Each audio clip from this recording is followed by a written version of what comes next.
Il y a depuis quelque temps des signes d'apaisement, avec notamment la possibilité pour les anciens pieds noirs de revenir en Algérie. C'est le cas de François, qui avait quitté l'Algérie à l'âge de 12 ans. Sa fille s'est mariée à un jeune Algérien, l'occasion pour lui de retourner sur les lieux de son enfance. Un voyage bouleversant. Reportage Christophe Brûlé.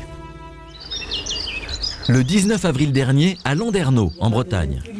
J'emmène un pull, on sait jamais. François, un pied noir de 58 ans, s'apprête à partir en Algérie. Né à Oran, il y a vécu jusqu'à l'âge de 12 ans.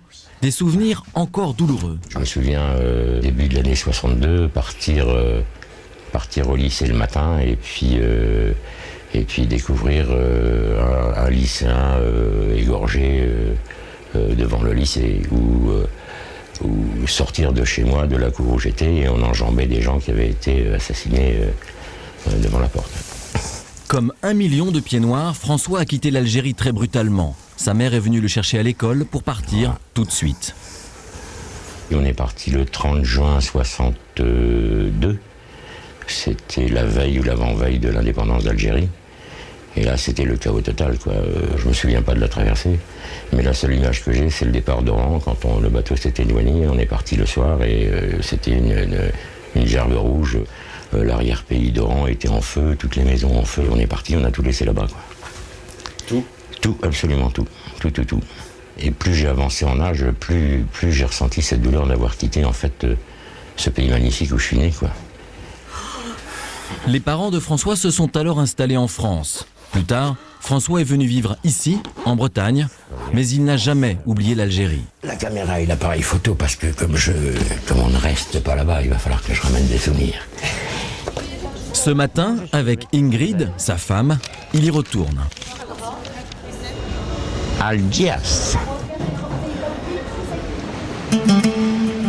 L'Algérie. Voici Borj El Kifane, à une dizaine de kilomètres d'Alger. C'est ici que François doit arriver dans quelques heures. Il vient voir sa fille, Vanessa. Elle a 30 ans et il y a 3 ans, elle s'est mariée à un Algérien, Naïm. Pour le père de Vanessa, cela n'a pas été facile. Je comprenais mon père, la douleur qu'il pouvait éprouver du fait que sa fille parte dans un pays où il était né, qu'il avait quitté à l'âge de 13 ans, avec une image de feu, une image de sang, une image douloureuse. Naïm et Vanessa se sont rencontrés sur Internet. 9 mois de dialogue pour se débarrasser des préjugés et se rassurer. Je connaissais pas l'amour. C'était la première fois que je tombe amoureux, mais d'une Française à travers le net. Et j'avais peur de souffrir. Mon cœur est tombé amoureuse de Naïm et ma tête me disait ne tombe pas amoureuse de lui. Pourquoi ? Parce que c'est un Algérien. C'est un amour impossible, c'est trop de différences. La religion me faisait peur, les gens me faisaient peur. Moi-même, j'ai été méchante avec Naïm au début de notre relation parce que j'arrêtais pas de lui dire mais si je viens chez toi, on va me torturer, on va me forcer à faire des choses que j'ai pas envie de faire. C'est pas possible. Je peux pas venir te voir. Moi, mon idée, c'est de changer l'image de l'Algérie dans les yeux de Vanessa. Peu de temps après l'arrivée de Vanessa en Algérie, les jeunes gens se marient avec la bénédiction de François. Aéroport d'Alger.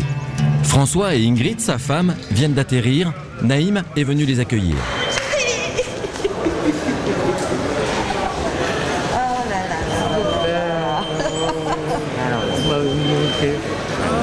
En 3 ans, François a fait 3 fois le voyage. Pour lui, c'est toujours la même émotion. C'est pas dans ma tête qu'il se passe quelque chose, c'est dans mon cœur, déjà. Et je sais pas, j'ai l'impression de renaître. Vanessa et Naïm habitent dans cet immeuble, dans le quartier de Babzouar.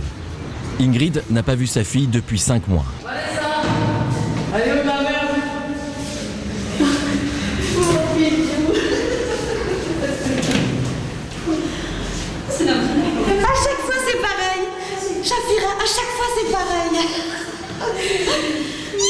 Vanessa pensait que sa mère viendrait seule. Les Youyou annoncent une surprise, son père.